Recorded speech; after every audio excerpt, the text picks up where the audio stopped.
ஓம் முருகா, வெற்றிவேல் முருகா. என் அன்பு பிள்ளையே, நீ தொலைத்து விட்டோமே என்று நினைத்து ஏங்கிய ஒரு உறவு மீண்டும் உன் இல்லத்திற்கு உன்னை தேடி வரப்போகின்றது. ஆம் தங்கமே, பல முறை இந்த விஷயத்தை உன்னிடத்தில் நான் கூற வந்த பொழுதிலும் என்னை நீ தொடர்ந்து நிராகரித்தாய். இன்றாவது உன் அப்பா நான் சொல்வதை கேட்டுக்கொள் தங்கமே.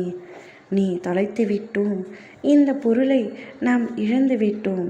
பொருள் இழந்தால் அந்த பொருளை மீண்டும் எப்படியாவது கஷ்டப்பட்டு வாங்கிவிடலாம். ஆனால் வாழ்க்கையில் ஒரு உண்மையான ஒரு உன்னதமான உறவை தொலைத்து விட்டேன்.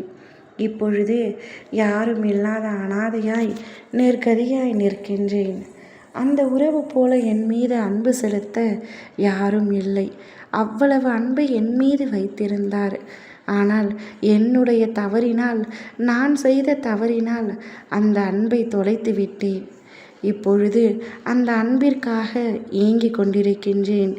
மீண்டும் எனக்காக அவர் யோசித்த அந்த நாட்கள், எனக்காக மட்டுமே அந்த அன்பு வாழ்ந்த நாட்கள் கிடைக்குமா, மீண்டும் வருமா என்று நீ ஏங்கிய ஏக்கங்கள் கொஞ்ச நஞ்சமல்ல. அந்த உறவின் மீது நீயும் அளவு கடந்த அன்பு வைத்திருந்தாய். உண்மையாகத்தான் இருந்தாய், உயிராகத்தான் நினைத்தாய். ஆனால் அப்பொழுது இருந்த சூழலில் நீ ஒரு சிலரின் வார்த்தைகளை கேட்டு அந்த அன்பை புறக்கணித்து விட்டாய். தொலைக்கும் பொழுது உனக்கு தெரியவில்லை அது வைரம் என்று. வெறும் கல்லாக நினைத்து அந்த உறவை நீ தொலைத்து விட்டாய்.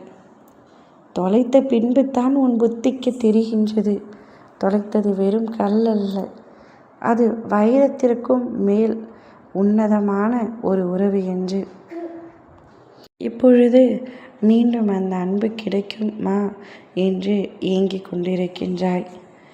ஏக்கங்களில் எத்தனை வலி இருக்கின்றது என்பது எனக்கு புரிகின்றது தங்கமே. நீ தொலைத்தாலும் அந்த அன்பு உண்மையான உறவு அல்லவா? அதனால்தான் இன்று வரை உன்னையே நினைத்து கொண்டிருக்கின்றது. இறுதியாக ஒரு முறை உன்னிடத்தில் பேசலாம் என்று உன்னை தேடி உன் இல்லத்திற்கு வரப்போகின்றது. அப்பொழுது நீ உன்னுடைய அன்பை மொத்தத்தையும் கொட்டி தீர்த்துவிடு. இனிமேலும் நீ அவரை இழந்து விடக்கூடாது. அவரை இழந்து விட்டால், அவரை தொலைத்து விட்டால் உன்னுடைய வாழ்க்கையை நீயே தொலைத்ததற்கு சமமாகிவிடும். விடாப்பிடியாக கெட்டியமாக அந்த அன்பை பிடித்துக்கொள். அது உன்னுடைய வாழ்க்கையில் மிகவும் முக்கியமான உறவு. உன் வாழ்க்கையை அழகாக மாற்றக்கூடிய உறவு. மீண்டும் ஒரு முறை அந்த உறவை நீ தொலைத்து விட்டால் பின்பு வாழும் வாழ்க்கையே அர்த்தமில்லாமல் அவர் அன்பிற்காக ஏங்கிக் கொண்டே தான் வாழ வேண்டும். தொலைத்த உறவு நாடி வரும்பொழுது, தேடி வரும்பொழுது அதனை பயன்படுத்திக்கொள். அதுதான் உன்னுடைய புத்திசாலித்தனம். அதற்காகத்தான் உன்னிடம் முன்கூட்டியே நான் சொல்ல வந்திருக்கின்றேன். சரியாக பயன்படுத்திக்கொள் தங்கமே. ஓம் முருகா, வெற்றிவேல் முருகா.